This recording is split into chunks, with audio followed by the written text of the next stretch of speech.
Hi there everyone. Today I'm going to give you an idea of what happens when you go on a driving test.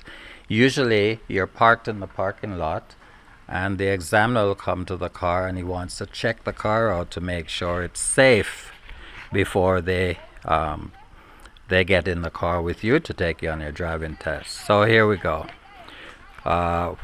So pretend that you're in the vehicle and the examiner will ask you to start the car. So start the car. Okay. Right signal, left signal, sound the horn, and then they'll walk around, look at the vehicle, look at the tires to make sure they look good. Right signal, there you go. Left signal, brakes, good. So everything works.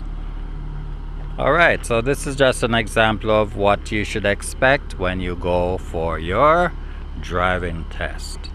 Thank you for watching, and I'll see you in the next video. Bye for now.